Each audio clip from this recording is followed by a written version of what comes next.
Most relationships, the ones where there are no boundaries whatsoever, the two beings are merged into one harmonious unit, and there's like a free-flowing, limitless, barrierless, free-for-all kind of love. I used to think that. And let me tell you, 14 years later, I have to say that my relationship is so much more healthy these days and so much more fulfilling because we've been working so hard on having boundaries and learning how to respect one another's boundaries in the relationship.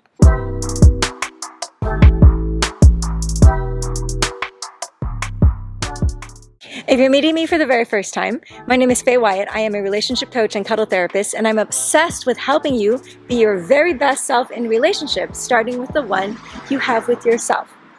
And today, I'm going to take you on this walk while I educate you and all my neighbors while we take on the sights and the sounds about why boundaries in relationships. I'm going to share 3 main reasons with you, and I'm going to share them from the perspective primarily of a romantic long-term partnership, just because that's one that I happen to be in. But I have to say that boundaries will work in any kind of relationship that we have, whether it is a work partnership, any kind of familiar relationship you have, maybe a sexual partnership only, or just friendships. Whatever relationship you find yourself in, boundaries will work and these principles will work.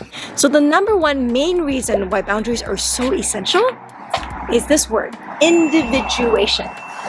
Now, if you were anything like younger me, and in fact me now, you'd probably idealize a little bit the kind of relationship that has sort of like complete harmony and unity and in syncness and all of that. Well, it is a really beautiful ideal and probably one that we should all aspire to. But the problem with that sort of model of relating is that it doesn't take into account the fact that we are actually individuals, and no matter how similar you are to another person, even if you found somebody who you feel is exactly like you, they're going to have a different set of histories, a different set of narratives, a different set of hopes and expectations, and different way that they experience the world, and therefore different needs and wants. And if you have a relationship where you don't acknowledge the fact that you're 2 different people, somebody is going to go without their needs met.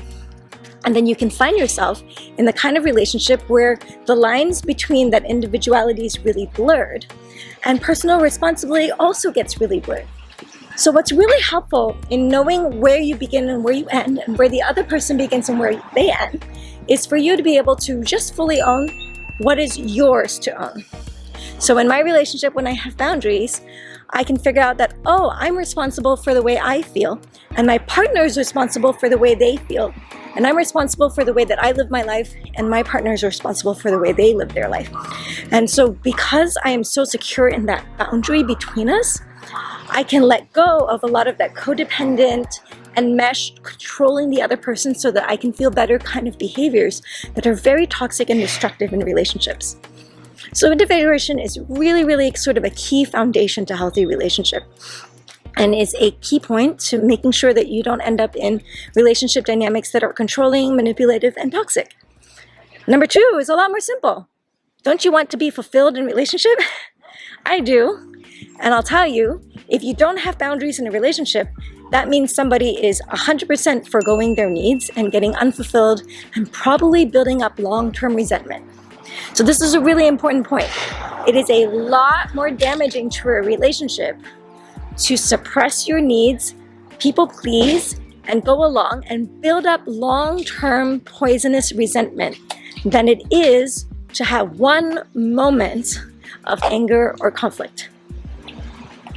I said it. Both. If you're bringing a lot of explosive anger, that's not healthy either.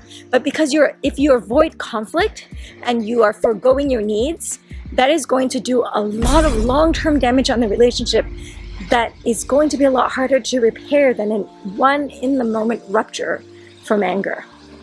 So it's really important that you learn to speak up for the needs that you have by setting boundaries. Speak up when things are dissatisfying to you. Let your partner know what's authentically going on for you. Make room for yourself in your relationship. Teach your partner how you want to be treated. Teach them that you matter. And then subsequently, as you do that work, you're going to be a lot better too at making room for them and learning to honor their boundaries and making sure that they have their needs met. When I was not very good at having boundaries, I can 100% tell you that I was not very good at honoring boundaries either. And I felt a lot of entitlement to my partner's time and attention, and a lot of expectations of generosity from him. And I felt abandoned and hurt anytime that he had a boundary. But as soon as I learned to set boundaries and learn to remember that it's my responsibility to speak up for my needs, all of a sudden, because I was honoring my own needs, I had a lot more room to honor the needs of my partner too.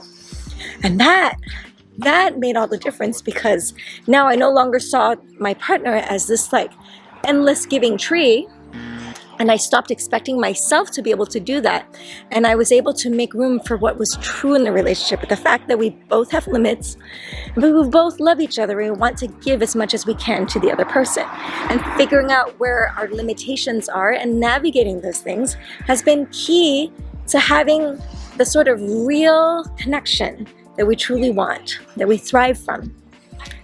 Number 3, our final reason, is clear communication.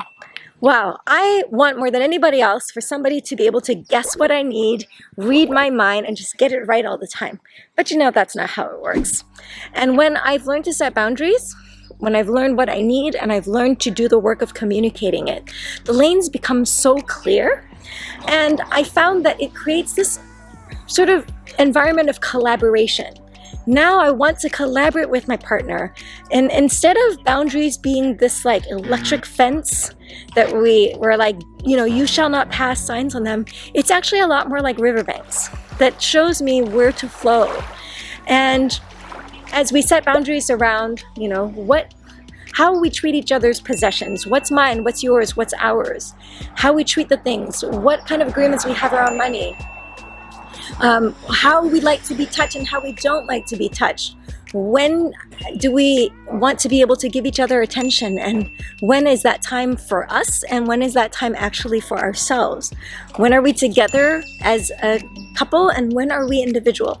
As we figure out those boundaries, things are just so much more clear, and there's less misexpectation, there is less mind games, and there's just a lot more trust and safety and authenticity. And ultimately, that is the kind of stuff that leads to the intimacy that we all long for in relationships, isn't it?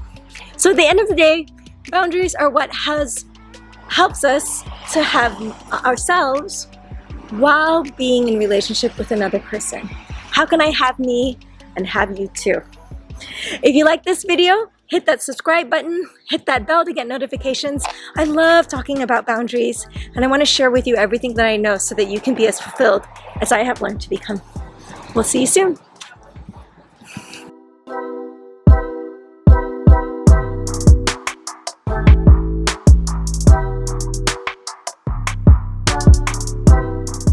Neighbors are staring at me, wondering what I'm doing.